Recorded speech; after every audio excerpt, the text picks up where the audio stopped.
The moment my husband introduced my best friend as the woman he loved, I realized I had lost two people in the same sentence. It was a Tuesday evening, ordinary in every way until it wasn't. The smell of the garlic chicken I've made 100 times was still hanging in the air of our open-concept kitchen. The overhead pendant lights cast a sharp, bright glow over the quartz island where we had gathered. It was the kind of kitchen that looked like it belonged in a magazine, meticulously curated, deliberately spotless, and completely devoid of any real warmth. I had spent 3 years picking out those specific tiles, believing that a beautifully framed life was the same thing as a secure one. "Maya," David said, his voice terrifyingly calm, steady, and devoid of the warmth I had relied on for a decade. "Please, just sit down. We didn't want to do this here, but we can't keep living a lie." Beside him stood Chloe. She wasn't looking at me.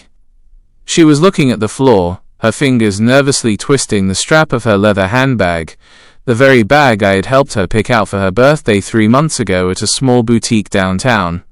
She was my sister in every way but blood. We had shared clothes, secrets, and apartments. We had a shorthand language built on years of inside jokes, late-night phone calls, and the shared grief of losing our parents young. "What are you talking about?" I asked, laughing softly because my brain simply refused to process the visual data in front of me. David's hand was resting lightly on the small of Chloe's back. It was an intimate, practiced gesture. I had seen him do that 1,000 times to me in crowded rooms to let me know he was there. Seeing it applied to her felt like watching a foreign language being spoken by my own reflection. David stopped joking around. "Chloe, what's going on?" "It's not a joke, Maya," Chloe whispered, finally lifting her eyes. They were wide, shiny with tears, but behind the tears was something else, a hard, defiant resolve that sent a chill straight down my spine. "We tried to fight it. God, we tried so hard. But we're in love. We've been in love for months." The world tilted. The air left my lungs in a sudden, violent gasp, as if I had been struck squarely in the chest by a physical blow. The kitchen, with its expensive appliances and neatly stacked dinnerware, suddenly felt like a stage set where the actors had suddenly dropped their scripts. I looked at David, my husband of 6 years, the man whose face I knew better than my own. His expression wasn't one of guilt. It was a mask of profound, self-righteous relief. He looked like a man who had finally delivered a heavy package he'd been forced to carry for too long. "I'm leaving, Maya," he said, his tone flat, businesslike. "I'm moving into the new place tonight. We wanted to tell you together, face to face, because we respect you too much to hide it anymore." "You respect me?" My voice sounded hollow, like it was echoing from the bottom of a deep, frozen well. "You're standing in our kitchen, telling me you're leaving me for my best friend, and you're calling it respect. How long has this been going on?" "While I was planning our anniversary. While we were looking at vacation rentals." "Don't do this to yourself, Maya," David said, taking a step forward, his paternalistic instinct kicking in as if he were trying to de-escalate a volatile client at his marketing agency. "It doesn't change what we had in the past. But things change. People evolve. We didn't plan for this to happen." "Human emotions are complicated, Maya," Chloe broke in, taking a step toward me, her hands outstretched as if she could soothe away the destruction she was causing with a few soft words. "We tried to stay apart. We went weeks without talking, but it just made us realize how miserable we were. You can't choose who your soulmate is. You've always been so strong, so self-contained. You don't know what it's like to feel a connection this overwhelming." "Don't use that word," I choked out, stepping back until my spine hit the hard edge of the dining table behind me. The wood bit into my lower back, a sharp anchor of reality in a world that was dissolving into mist. "Don't you dare use that word in this house. To understand the depth of the crater they left in my life, you have to understand what we were before the fall. We weren't a broken couple. We weren't the kind of marriage where people slept in separate rooms or hurled insults across the dinner table. We were, by all accounts, the gold standard of our social circle. David and I met in our early 20s at a mutual friend's engagement party in Chicago. He was charismatic, ambitious, and possessed a quiet confidence that drew people in effortlessly. He was the guy who could talk to anyone in the room, making them feel like the most important person there. I was a bit more reserved, working my way up in project management, grounded where he was a dreamer. We balanced each other perfectly. When he proposed on a rainy bridge over the Chicago River after 4 years of dating, I didn't have a single doubt. "I've got you, Maya," he'd whispered into my hair that night, the ring cold and heavy on my finger, the city lights reflecting in the dark water below. "Through everything, I promise." And for a long time, he kept that promise. We bought a fixer-upper townhouse in the suburbs, spent weekends covered in paint and drywall dust, and hosted summer barbecues in our small backyard. We talked about having children eventually, once his marketing agency stabilized and my corporate career hit the next milestone. We had a rhythm. We knew each other's coffee orders, the exact volume he liked the television, the way I always fell asleep 10 minutes into a movie, my head resting on his chest while his hand traced idle circles on my shoulder. And then there was Chloe. Chloe and I had been inseparable since our freshman year of college. When my mother passed away during our junior year, leaving me unmoored and hollowed out by grief, it was Chloe who stayed in my dorm room for 2 weeks straight. She was the one who forced me to eat soup, who washed my hair in the communal showers when I didn't have the strength to get out of bed, who held me while I cried until my chest ached. "You're stuck with me for life, Maya," she'd told me back then, sitting on the edge of my twin bed, holding my hand with a fierce protective grip. "We're a team. Nobody gets between us. Ever." When David entered the picture, she embraced him as a brother. She was the maid of honor at our wedding. In the video recordings of that day, she stands at the podium, beautiful and radiant in a blush pink dress, raising a glass of champagne toward us. "David," she had said to the room, her voice cracking with genuine emotion, "if you ever break her heart, you'll have to answer to me. Because Maya is the best thing that ever happened to either of us. Take care of her." We became a trio. We went on weekend trips to cabin rentals in Michigan, spent Thanksgiving together when Chloe's family moved across the country, and met up every Friday night for drinks downtown. If David wanted to see a sci-fi movie I had no interest in, Chloe went with him. If Chloe needed help moving a heavy piece of furniture she bought at an estate sale, David brought his truck. I encouraged it. I loved how seamless my life felt, how my two favorite people loved each other as much as I loved them. "Man, I love our life," David had said just last summer, leaning back in a lawn chair while Chloe laughed at something on her phone and I sliced watermelon on the patio table. "We've got the perfect setup. No drama, just good people. Look around us, Maya. We built this." "The best people," Chloe had agreed, clinking her glass against his with a wide, bright smile. I looked at them both and felt a profound, almost arrogant sense of security. I had the perfect husband, the perfect best friend, and a stable, beautiful future ahead of me. I didn't see the tiny hairline cracks forming beneath the surface of our perfect life. I didn't see how Chloe looked at David's new sports car, or how David lingered just a second too long whenever he hugged her goodbye. I trusted them implicitly, with the kind of total unblinking faith that leaves you completely defenseless. And that trust was the blindfold they used to lead me straight to the edge of the cliff. The shifts were subtle at first. If you aren't looking for a fire, you can easily mistake the smoke for morning mist. You find excuses for the anomalies because the alternative requires you to question the entire reality of your existence. It started in the late autumn. David began working late on a new account, an apparel startup that required heavy creative direction and constant face-to-face collaboration. He was distracted when he was home, his phone permanently turned face down on the nightstand, a habit he had never practiced before. When I asked him about the sudden influx of late-night emails, he snapped with a sharpness that left me stunned. "I'm trying to scale the agency, Maya," he said, throwing his keys onto the counter with more force than necessary, refusing to look me in the eye. "I'm under an immense amount of pressure, and when I come home I just want some breathing room, not an interrogation about every single notification on my screen." "I'm not interrogating you, David," I said softly, caught off guard by his defensiveness. "I just asked how your day was." "You seem so distant lately." "Yeah, well, it feels like an interrogation. I'm just tired." "Let it go." Around the same time, Chloe became unusually busy. Our weekly coffee dates, a ritual we had maintained for 6 years, were cancelled with vague, rushed excuses about workload fatigue or sudden family obligations. Yet whenever I checked her social media, she seemed to be out at trendy downtown restaurants or attending late-night gallery openings. I felt a small, nagging ache of exclusion, but I buried it, telling myself I was being needy.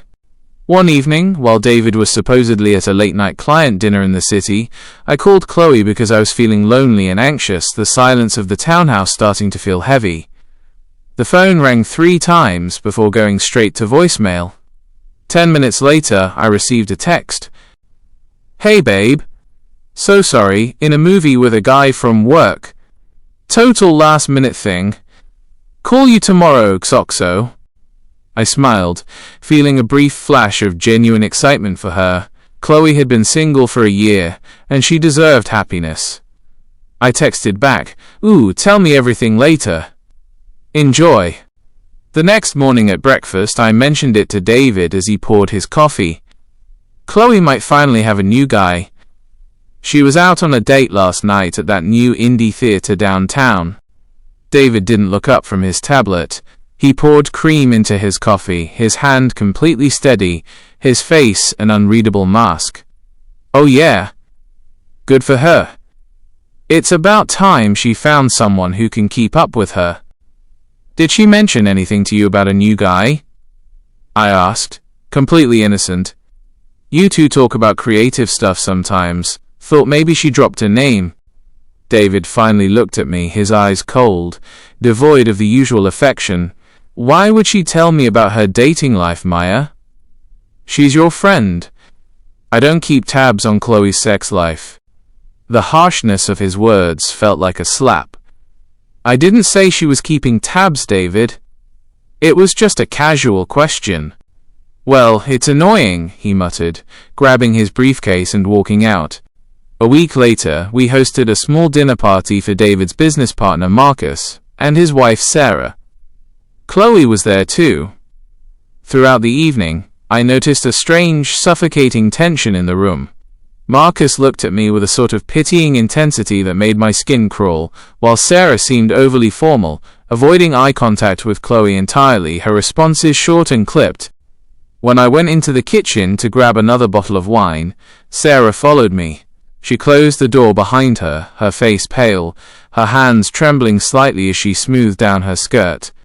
"Maya," she whispered, looking nervously toward the dining room door as if she expected someone to burst through at any moment. "Are things okay with you and David?" "Really okay?" I paused, a wine opener in my hand, looking at her with a frown. "Yeah, of course. He's just stressed with work. The agency is taking up a lot of his time." "Why do you ask?" Sarah hesitated, chewing her lower lip, her eyes filled with an expression I couldn't decipher.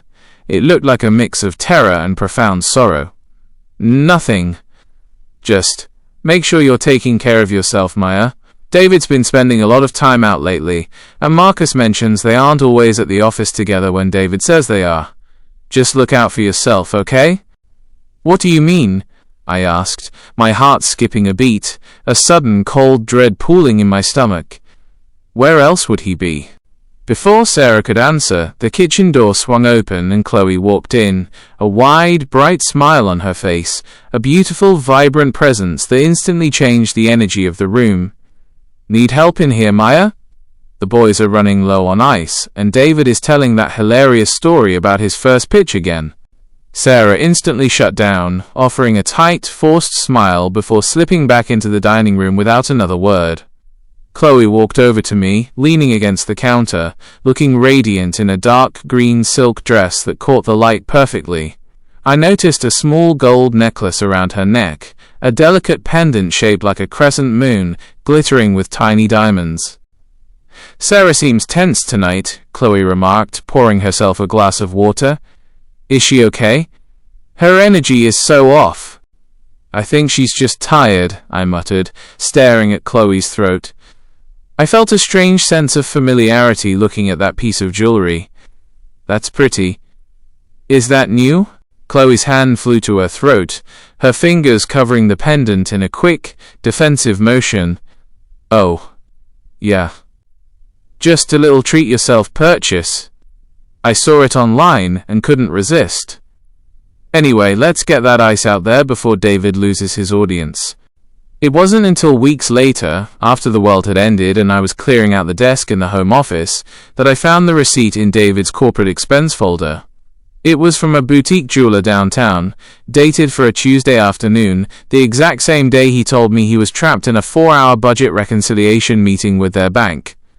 The item was a gold crescent moon pendant. He had paid for it with our joint credit card, hidden under a miscellaneous marketing expense voucher. When the truth finally broke, it came because they wanted to be free of the secrecy, not because they cared about my feelings. They wanted to enjoy their new love in the full light of day without the inconvenience of my presence. The confrontation didn't happen because I went looking for clues. It was that very Tuesday. David had come home early, which was unusual in itself. He didn't take off his coat, nor did he drop his keys in the bowl by the door. He just stood in the hallway, waiting. 10 minutes later, the doorbell rang. It was Chloe. She wasn't wearing her usual casual jeans and oversized sweaters. She looked polished, dressed up, her makeup flawless, as if she were going to an important corporate gala. They asked me to sit down in the living room. I sat on the linen sofa we had picked out together for our 3rd anniversary, looking from David's rigid, defensive posture to Chloe's pale, trembling hands. "Please tell me I'm wrong," I whispered. The sudden, terrifying intuition hit me like an electric shock before either of them had even spoken a formal word. The way they stood together, their shoulders slightly touching, formed a unified front against me. David took a deep breath, stepping closer to Chloe, his hand finding her elbow for support. "I can't tell you that, Maya." "How long?" I asked. The words felt like broken glass in my throat, cutting me from the inside out. "A few months," David said, his voice devoid of any tremor. "Since the end of summer." "A few months?" I repeated, looking at Chloe. My eyes begged her to deny it, to tell me it was a sick joke, a prank, anything but the truth. "Chloe, look at me. A few months? You were at my house last week. You ate my food. You hugged me before you left." "It wasn't supposed to happen, Maya," Chloe said, her voice shaking, though she didn't step away from him. She held her ground, her chin lifting slightly. It evolved. We were talking about David's business expansion, and then we started talking about life, and we realized we have this profound spiritual connection that neither of us could ignore. We tried to fight it. We really did. But it was making us both sick. A connection? I stood up, my legs trembling so violently I had to grip the back of the sofa to keep from collapsing onto the rug. "You are my sister. You sat at my wedding table as the maid of honor. You held my hand when my mother died. You looked me in the eye and told me you'd always have my back. And I will always love you for the history we share, Maya," Chloe said, a bizarre detached air of therapy speak creeping into her voice, as if she had rehearsed this exact speech in front of a mirror. "But I can't sacrifice my own personal growth and my true soulmate because of the past. That wouldn't be authentic to me or to David or even to you. You deserve someone who loves you fully, not someone who is just staying out of obligation." "Authentic?" I screamed, the pain finally bursting out of me in a raw, ragged sound that didn't even feel like it belonged to me. "You think stealing my husband is authentic? You think lying to me for months is an act of growth?" "I wasn't stolen, Maya," David interrupted, his tone hardening, his defensive shell locking into place. "I am an adult man making a choice about my own future. Our marriage has been dead for a year. You know it, and I know it. We've just been going through the motions, acting like roommates who share a bank account." "Dead? Because you had to work hard?" Because we were building a future?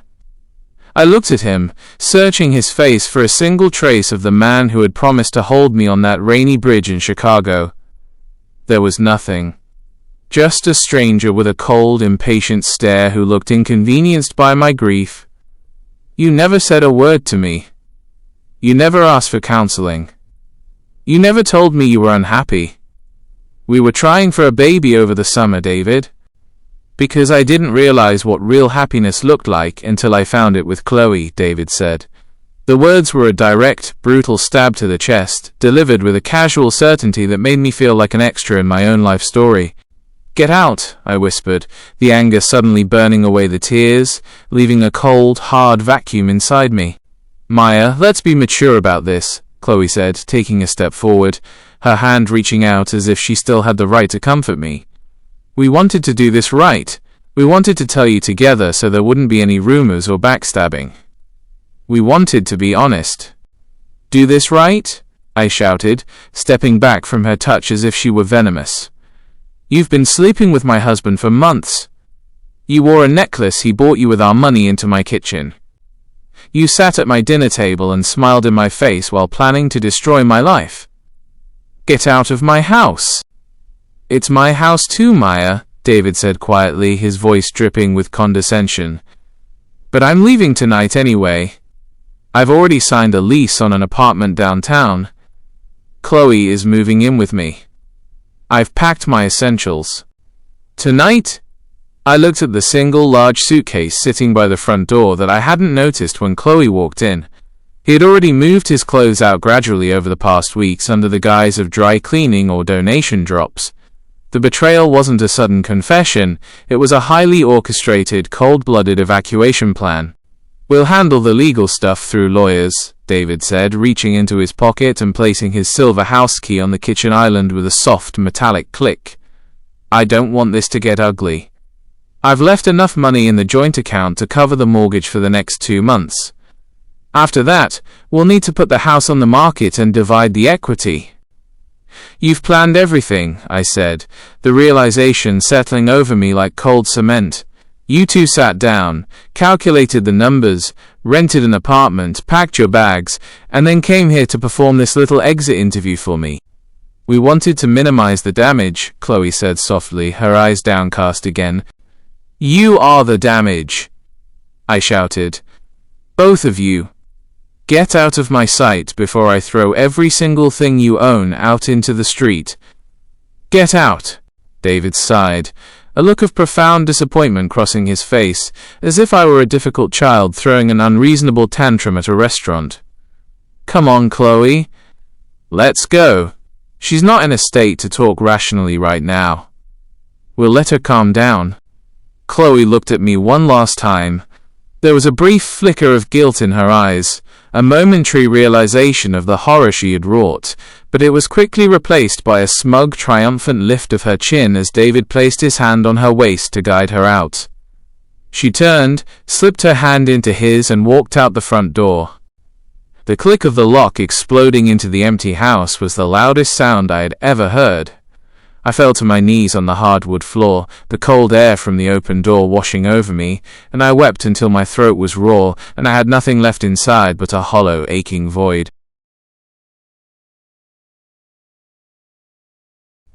The days that followed were a blur of grey, heavy fog. I didn't sleep. I stared at the ceiling for hours, watching the headlights of cars pass by outside, waiting for the alarm to go off, only to realize I hadn't even closed my eyes. The silence of the house was deafening, a physical weight that pressed down on my chest until it was hard to draw a full breath.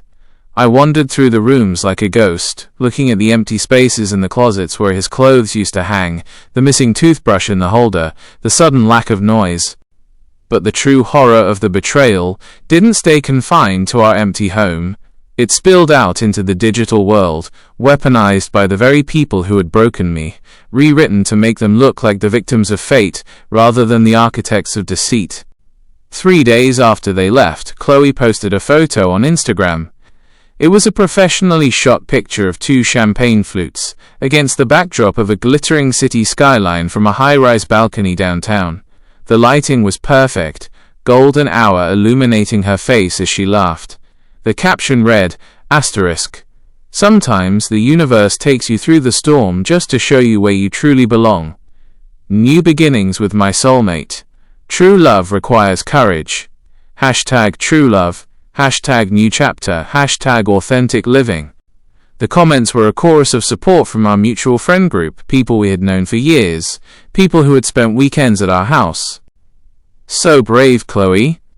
Love always wins in the end. One college friend wrote. You guys look so incredibly perfect together. So happy for you both. Wrote another. I sat on my couch in the dark, staring at the glowing screen, my hand shaking so violently I almost dropped the phone. These were people who had been at my wedding. People who had eaten dinner at my table. I felt a sudden sickening realization.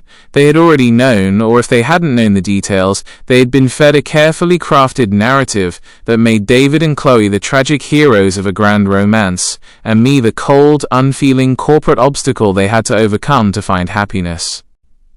I called my oldest friend from childhood, Rachel, who lived in Denver. She answered on the second ring, her voice immediately filled with tension. Maya, oh my God, I just saw the posts, Rachel said, her voice filled with pure fury. Are you okay? I am so sorry. I want to fly out there and kill them both. What is wrong with people? Rachel, everyone is liking her pictures, I sobbed into the phone, the humiliation burning my throat. They're acting like it's a beautiful love story. Did people know before last Tuesday? Did everyone know but me? Marcus knew, Rachel said gently, her voice laced with deep pity. Sarah called me last night because she couldn't take it anymore. Apparently, David's been bringing Chloe to business dinners for the last 2 months, introducing her as his creative muse and his new partner.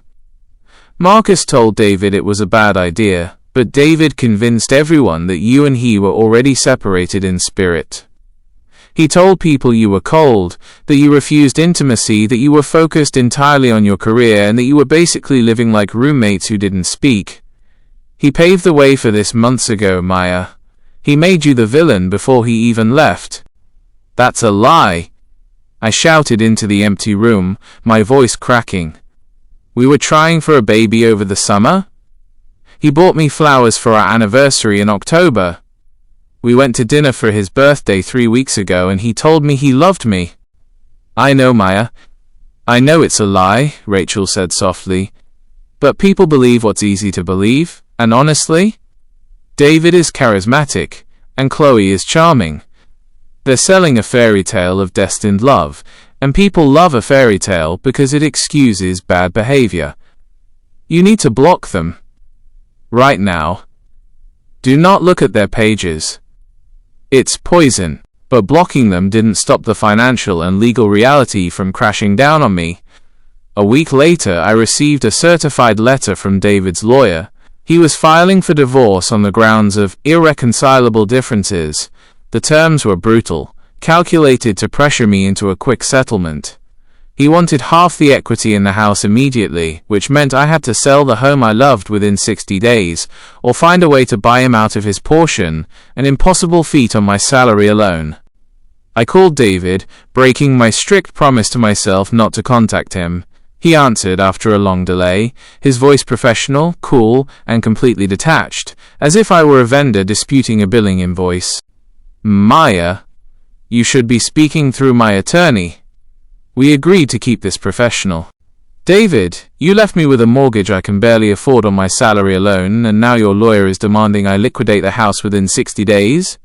I pleaded, tears streaming down my face, the last remnants of my pride dissolving in the face of desperation. Where am I supposed to go? This is my home. We built this place. You can get an apartment, Maya, just like I did, he said calmly, his voice infuriatingly reasonable. The equity from the sale will give you a nice cushion to start over. I'm not trying to leave you destitute, but I need my capital. I'm investing heavily in expanding the agency's digital footprint, and Chloe and I have moving expenses and commitments. It's only fair that we split the marital assets cleanly and quickly. Chloe and you have expenses? I spat out, the disgust rising in my chest. You're using our marital assets, the money we saved together, to fund your new life with the woman you cheated on me with. How can you sit there and talk about fairness? Let's not get emotional or hysterical, David said, his tone dripping with patronizing irritation. The family court doesn't care about emotions or who left whom, Maya. It cares about assets and percentages. Talk to your lawyer. I have to go. Chloe and I have a dinner reservation with some new clients. He hung up before I could reply. I spent that weekend packing my entire life into cardboard boxes. Every object I touched was a ghost that refused to leave. The ceramic mugs we bought on our honeymoon in Maine. The custom-framed map of Chicago marking the bridge where he proposed. The linens we chose together. I threw away everything that belonged to him, smashing a collection of vintage whiskey glasses he loved into the trash can just to hear something break, but the memories stayed anchored to the walls, mocking me. I moved into a small, dark, one-bedroom apartment on the edge of the industrial district. The rent was high, the walls were thin enough that I could hear my neighbors' arguments, and the view from my single window was of a rusted fire escape and a brick alleyway. The first night there, I sat on the floor among my stacked boxes, eating cold takeout with a plastic fork, listening to the muffled sounds of a city that didn't care I was broken. I had never felt so utterly alone, so deeply humiliated, or so completely discarded in my entire life. The turning point didn't come with a dramatic flash of lightning or a sudden epiphany. It came on a rainy Tuesday morning, exactly 4 months after the split, when I woke up and realized I hadn't cried the night before. I had slept for 6 straight hours without waking up from a nightmare about them. I was sitting in the waiting room of a small, sunlit therapy office downtown.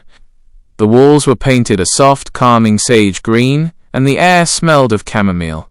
My therapist, a calm, silver-haired woman named Dr. Evans, looked at me over her glasses as I recounted the latest social media update. A well-meaning former friend had texted me. David and Chloe had just leased a luxury SUV together to celebrate a new business milestone.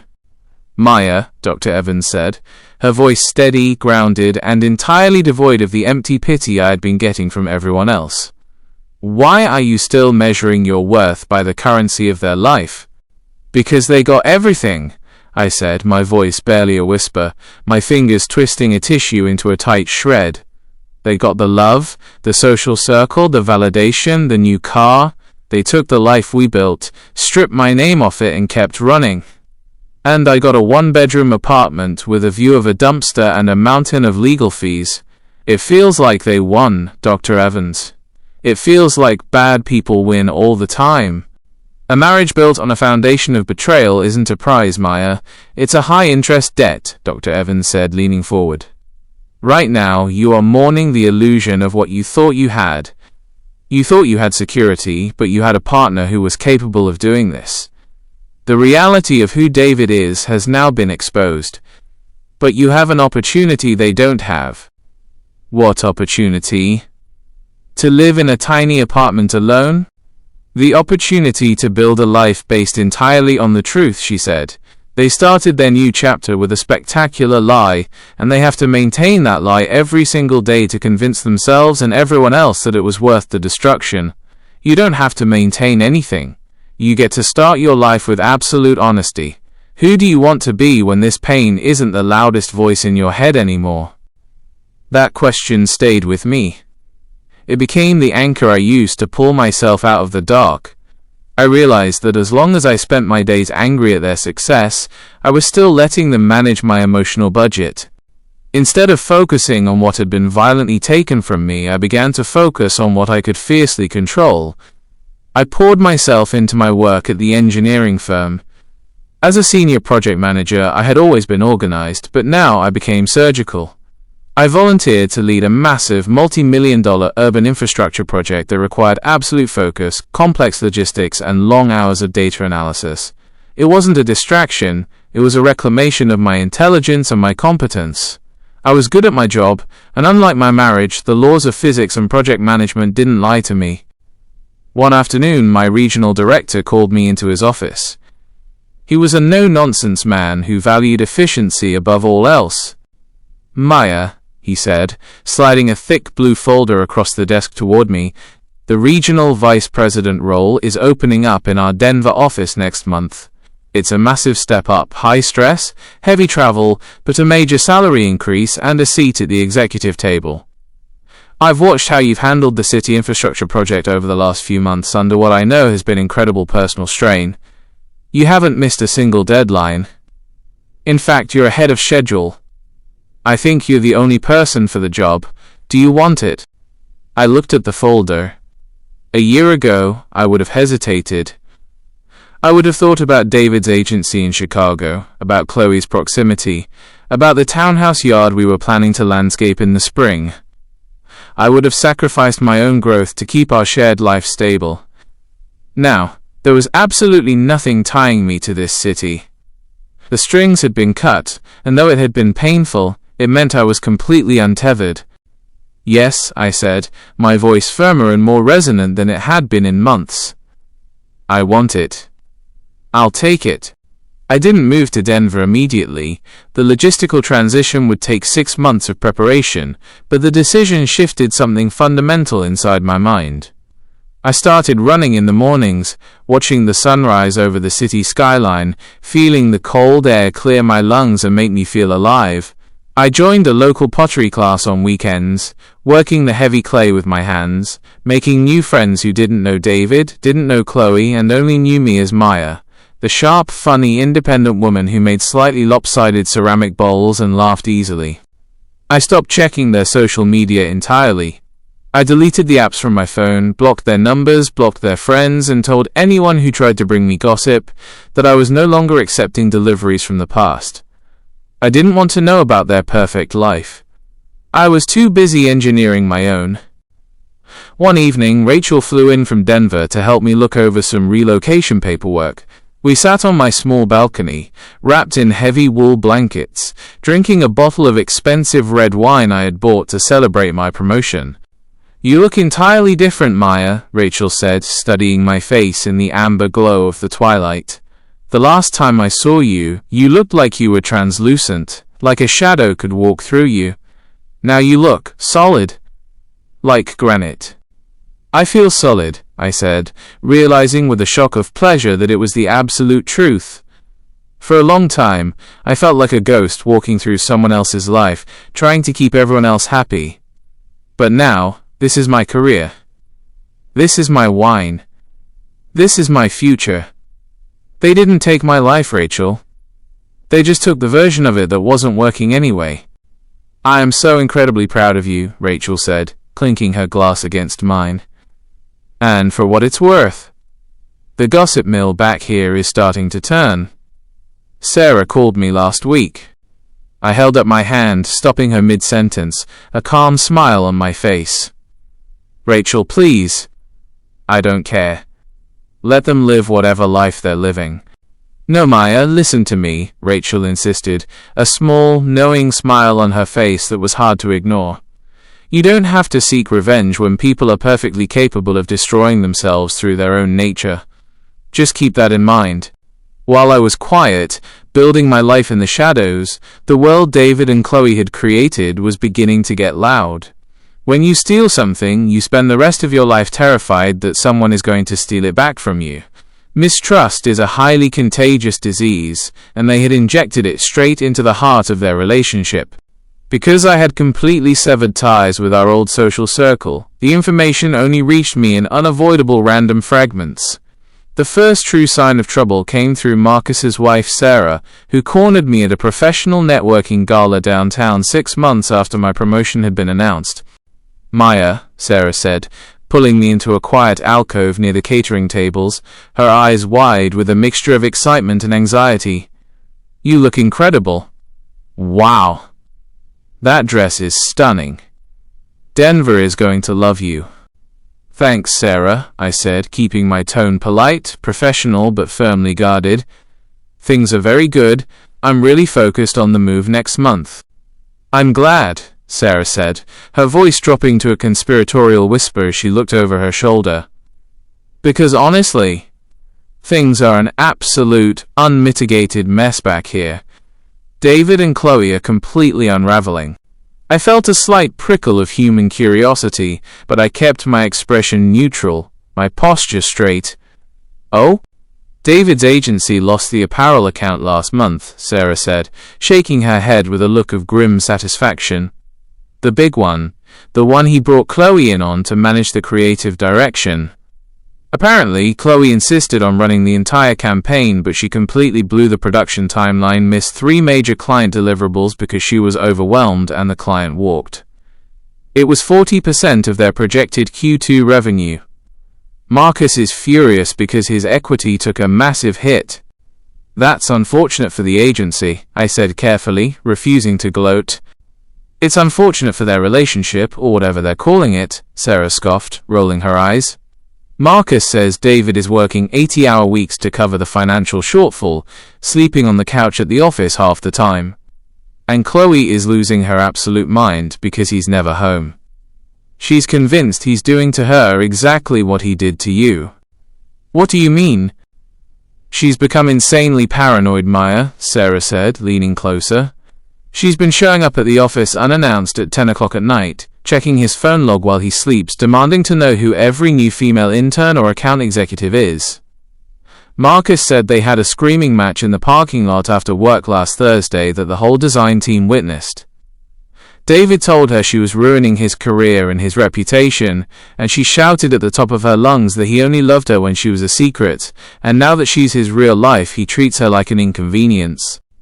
I stood there holding my sparkling water, feeling a strange, detached sensation.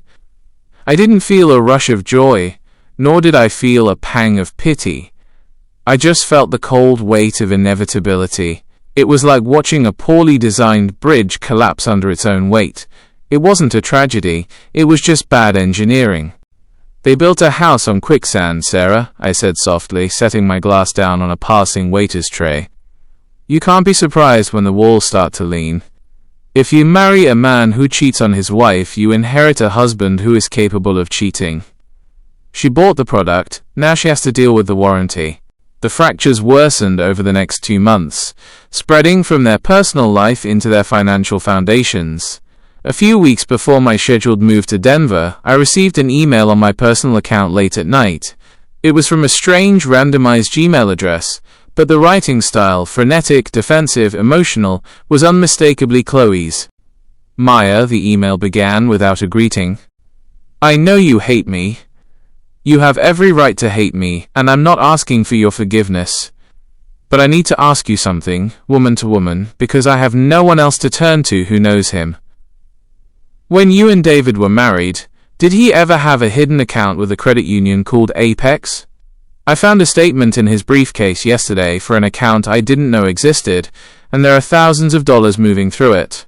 When I confronted him about it, he flew into a violent rage, slammed the door and said it was business equity and absolutely none of my concern. He's hiding money from me, Maya. He's lying to me about our finances, and we're supposed to put a down payment on a house next month. Did he do this to you?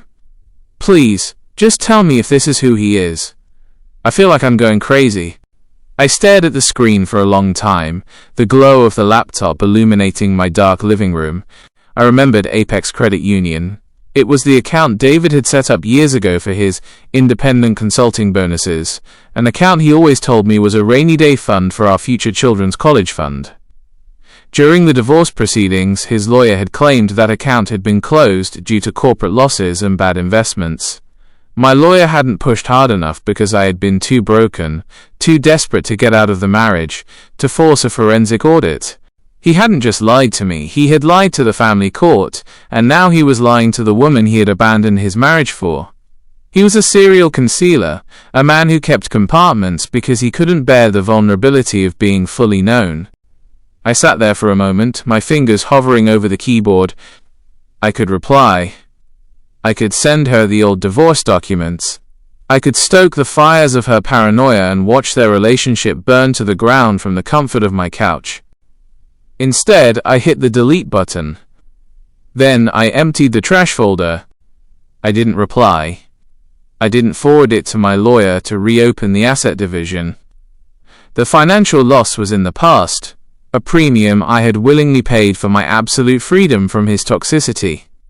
I wasn't going to let Chloe drag me back into the mud of their paranoid, disintegrating reality. They were trapped in a prison of their own making, looking at each other through the bars of mutual distrust, realizing that the prize they had fought so hard for was actually a curse. I closed my laptop, went to bed and slept soundly. 1 year, 365 days since David and Chloe stood in my kitchen and told me they were soulmates. I was sitting in my new apartment in Denver. The space was beautiful, twice the size of my old place, flooded with the brilliant mountain sunlight that makes everything look sharp and clean. The balcony overlooked the jagged, snow-capped peaks of the Rockies, a view that reminded me every single day of how massive the world was and how small my past problems really were. My promotion had gone beautifully. I was managing a team of 12 senior engineers, my salary had nearly doubled, and for the first time in my adult life I had a substantial financial portfolio that belonged entirely, legally and exclusively to me. I had spent the evening hosting a small housewarming dinner for my new colleagues and a few neighbors.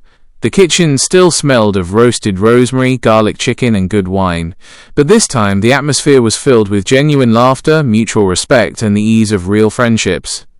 As I wiped down the clean granite countertops after the last guest had left, my phone buzzed on the island. It was a text from Marcus. We hadn't spoken since the networking gala months ago. Maya, I'm sorry to bother you out of the blue. I know you've moved on, and you're in Denver now, but I thought you should know. David's agency went under today. The bank padlocked the doors. He filed for Chapter 7 bankruptcy protection. I sat down on a bar stool, staring at the message. I felt a strange, quiet wave of stillness wash over me. What happened? I texted back, my fingers steady. My phone rang almost instantly. It was Marcus. His voice sounded exhausted, hollowed out, drained of its usual corporate vitality and aggressive confidence. Hey Maya, he said, clearing his throat. Thanks for picking up. I know I shouldn't be calling you with this stuff. Marcus, are you okay? What happened with the agency? I thought you guys were restructuring. David ruined us, Maya, Marcus said, his voice cracking slightly with a raw, unscripted anger. After we lost the apparel account, he started taking massive, illegal risks. He took out high-interest hard money loans to cover the payroll, using company assets as collateral without my full consent. He thought he could land a big municipal tech contract to bail us out, but his reputation in the city has been slipping. People don't trust him the way they used to. The word got out about how he handles his personal affairs, and in this business, character actually matters to the big institutional clients. The tech contract fell through this morning, the creditors called in the loans, and we had to liquidate everything today. I'm out 50 grand of my own savings, and the partnership is completely dissolved. I'm ruined professionally. I am so sorry, Marcus, I said, genuinely feeling for him. He had been a bystander in David's personal drama. You didn't deserve that. You were always a good partner to him. No, I didn't. Marcus sighed heavily, the sound of a man sitting in an empty office. But David got worse, Maya. After the finances started failing, he and Chloe became completely, violently toxic. She was convinced he was hiding money from her, which, honestly, he probably was, trying to salvage his own skin. She went to our corporate office 2 weeks ago during a major pitch meeting and made a massive, hysterical scene in front of the clients. She accused him of sleeping with one of our new junior account executives right there in the lobby. Was he? I asked, a small, clinical question. It doesn't even matter if he was, Marcus scoffed. The paranoia had driven her so crazy that she couldn't see straight. The junior executive resigned that afternoon and threatened a massive sexual harassment and hostile work environment lawsuit against the firm. That was the absolute final nail in the coffin. The investors pulled out within 24 hours. We were dead in the water. Where are they now? They broke up last week, Marcus said, delivering the news with a cold finality. Chloe moved out of the downtown high-rise. She couldn't afford her half of the rent anyway, since she hasn't had a steady freelance client in 6 months because of her reputation. David is living in a tiny studio apartment near the highway, driving a rented sedan because the bank repossessed the sports car. Everyone's distanced themselves from them, Maya. Sarah and I don't talk to either of them anymore. The whole grand romance thing evaporated the second the money ran out and the reality of bills and lawsuits set in. It wasn't a romance, Marcus, I said quietly, looking out at the dark silhouette of the mountains against the starry night sky. It was just mutual selfishness. They mistook the excitement of a secret for the depth of a commitment. Yeah, Marcus muttered.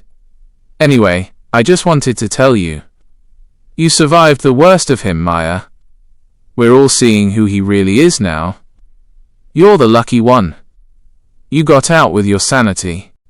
After we hung up, I walked out onto my balcony. The mountain air was crisp, cold, and biting against my skin. I looked down at the glittering, expansive grid of Denver below me. I didn't feel a rush of vindictive triumph. I didn't pour a glass of champagne to celebrate their downfall. I just felt a profound, heavy, beautiful sense of peace. The fantasy they had projected to the world, the beautiful, untouchable love story that had made me feel so small, disposable, and inadequate, had been thoroughly dismantled by the reality of who they were as people. They hadn't lost everything because of a curse, bad luck, or cosmic intervention.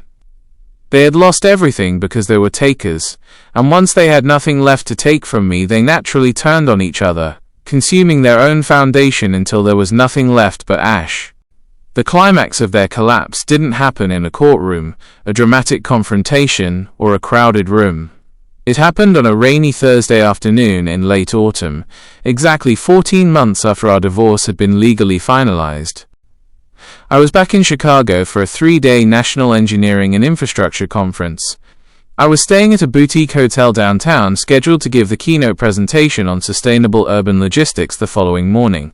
I was no longer the broken woman who had fled the city in a panic. I was an executive representing a major firm, confident, secure, and entirely self-possessed. I was sitting in the hotel's quiet, dimly lit lounge, reviewing my presentation slides over a pot of green tea, when a shadow fell across my table. Maya? I looked up from my laptop screen. It took my brain a full 3 seconds to recognize the man standing before me, because the image I held of him in my memory no longer matched the physical reality. It was David. The charming, confident, impeccably tailored man I had married was completely gone. In his place stood someone who looked 10 years older than his actual age. His hair was long, unkempt, and heavily flecked with gray at the temples. His sharp designer suit had been replaced by a faded, ill-fitting blazer, a wrinkled button-down shirt, and worn jeans. His face was drawn, his skin sallow, and his eyes were bloodshot, surrounded by deep, permanent dark circles of exhaustion and stress. He looked like a man who had spent months sleeping poorly in small rooms. "David," I said, my voice completely level, devoid of any tremor or shock. "What are you doing here?" "Marcus told Sarah you were in town for the conference," he said, his voice raspy, a low shadow of his old commanding authority. He cleared his throat nervously, his fingers twitching against the side of his trousers. I've been waiting in the lobby for 2 hours. I hoped I'd catch you coming back from the convention center." "Why would you wait for me, David?" "Can I sit down?" "Please. Just for 5 minutes, Maya. I won't take up your time, I promise." I looked at him, deliberately searching my own internal landscape for the old panic, the old anger, the old devastating heartbreak that used to suffocate me. I waited for the flare of resentment, but there was absolutely nothing there. It was like looking at an old photograph of a place I had visited once but no longer lived. He had no power over my heart anymore. "Sit down, David." He slumped into the velvet armchair across from me, his shoulders hunched forward as if he were trying to occupy less space in the world. He looked at the pot of green tea, then lifted his eyes to meet mine. "You look beautiful, Maya. You look incredible. Truly. The Denver move was clearly good for you." It was, I said, keeping my hands resting calmly on my laptop. What do you want, David? I have a presentation to prepare for. He rubbed his face with both hands, a long, shaky breath escaping him that sounded like a sigh of profound defeat. I ruined my life, Maya. I ruined absolutely everything. I know, I said flatly. Marcus told me about the bankruptcy and the agency closing. It's not just the agency, he whispered, his eyes suddenly filling with tears that he didn't try to hide. It's everything. Chloe completely destroyed me, Maya. She was so insecure, so unstable from the second we moved into the new place. She monitored my every move, she called my clients at home, she accused me of things I never even thought about doing. She made my life a living, breathing hell for a year. I couldn't breathe in my own home. David, I interrupted, leaning forward slightly, my voice cool, precise, and unyielding. Chloe didn't destroy your life. You did. Let's be very clear about that. You brought her into our home. You chose to lie, to cheat, to hide assets, and to break a 10-year commitment because you wanted the validation of a fantasy. Chloe didn't do anything to you that you didn't actively facilitate and invite into your life. She is exactly who she always was. You just didn't care until her flaws were directed at you. I know, he choked out, a single tear escaping and running down his lined cheek. I see that now. I was so blind, Maya. I thought what we had was old, boring, and routine, and I thought Chloe was this spark that would make me feel young and alive again. But she wasn't a spark, she was just a mirror for my own pathetic ego. The second things got tough, the second the money got tight and the agency needed real work, she turned into a monster. She left me the exact day the bank repossessed the SUV, Maya. She literally packed her bags while the tow truck was still hook-linked to the bumper in the driveway. She didn't even look back. And you want me to feel sorry for you? I asked, my tone genuinely clinical, curious about his psychological state. You want me to comfort you because the woman you cheated with turned out to be selfish? No, he said, reaching across the table, his hand trembling as he tried to touch my fingers. I pulled my hand back smoothly, placing it in my lap, well out of his reach. He winced as if he had been burned. I want you to understand. I miss you. I miss the life we had. I miss the stability, the peace, the absolute truth of what we were. I made the biggest, most catastrophic mistake of my life, Maya. Is there any universe at all where we can just talk? Where we can try to find a way back to each other? I'll do anything. Counseling, moving to Denver, anything.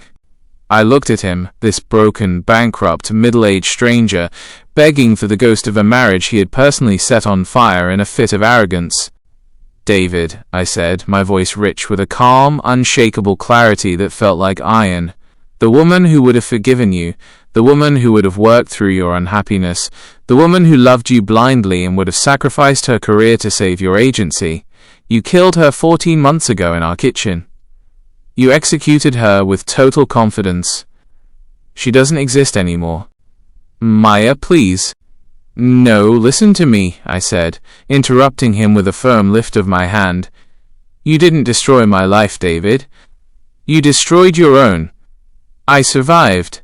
I went through the dark, I did the emotional work, I moved across the country, and I built a beautiful, honest, successful life completely from scratch, without a single penny of your help.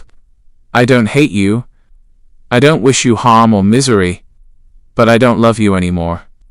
You are no longer my husband, you are no longer my enemy.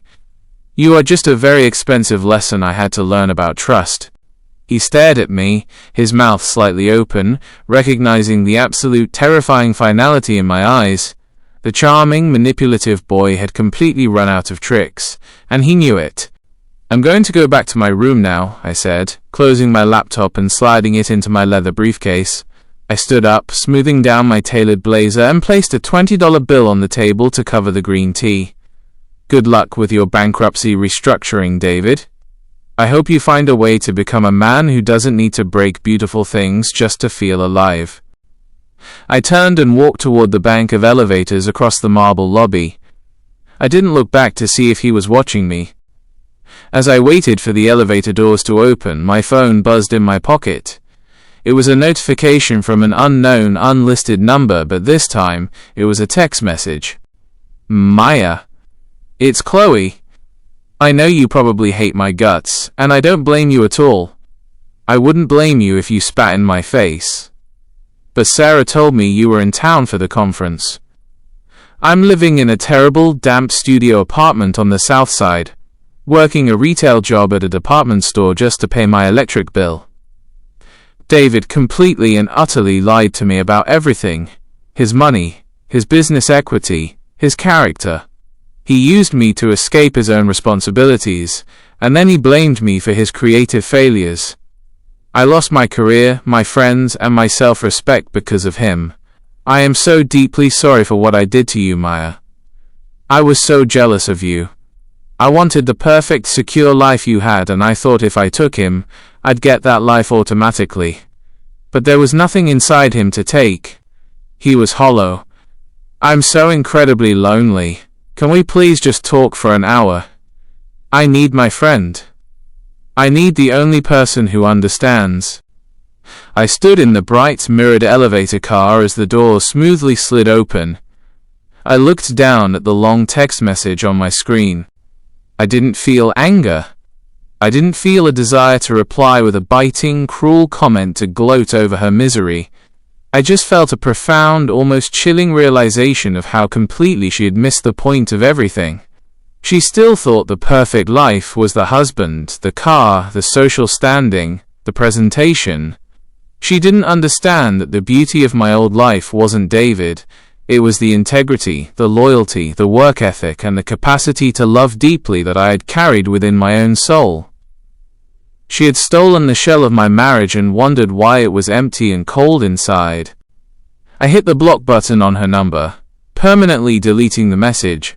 I stepped into the elevator, pressed the button for the penthouse floor, and watched the silver doors close on the past forever. The next morning, I stood on the main stage of the Grand Exhibition Center.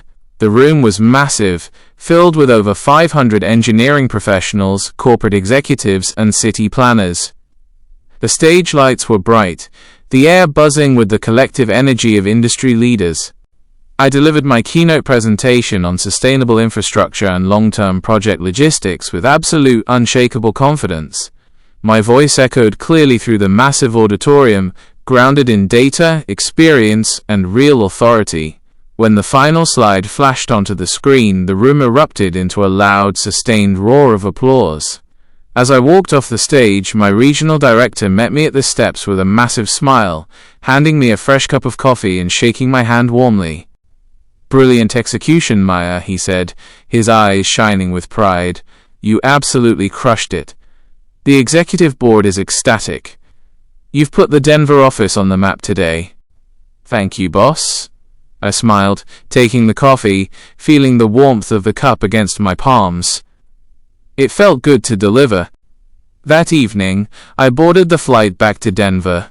The plane taxied down the runway and lifted off into the night sky, ascending rapidly through the heavy gray clouds and rain of Chicago. We climbed higher and higher until we broke through the storm, entering the clear, silent twilight blue of the upper atmosphere where the stars were bright and untouched. I looked out the window as the sun began to set over the western horizon, painting the vast carpet of clouds below us in shades of brilliant gold, deep amber, and vibrant violet. 14 months ago, I sat on a kitchen floor, believing my life was entirely over. I thought the betrayal defined me, that the humiliation would be the permanent, heavy punctuation mark at the end of my story. I thought I was broken beyond repair. But as I sat in that first-class seat, moving at 500 miles an hour toward a city I loved, a career I had built with my own intellect, and a future that belonged entirely, beautifully to me, I realized the ultimate truth of my journey. Karma didn't save me. The financial failure of David's agency didn't heal my heart. The collapse of Chloe's ambitions and her descent into poverty didn't restore my worth as a woman. Their misery didn't add a single drop of value to my life. I healed myself. I built myself. I chose to take the broken, jagged, painful shards of a shattered existence and forge them through sheer discipline and self-love into a foundation that was completely, utterly unbreakable. The two people who had tried to destroy me in a single evening had lost everything, not because of a grand cosmic punishment, but because they lacked the fundamental character required to sustain anything built on truth. They were left to live in the cold emptiness of their choices, while I was flying high into the fullness of mine. The plane tilted slightly, beginning its smooth descent toward the glowing, beautiful grid of Denver, the Rocky Mountains standing like silent, magnificent, eternal guardians in the distance. I leaned back against the headrest, closed my eyes, and took a deep, clear, peaceful breath of air. I was finally, beautifully, completely home.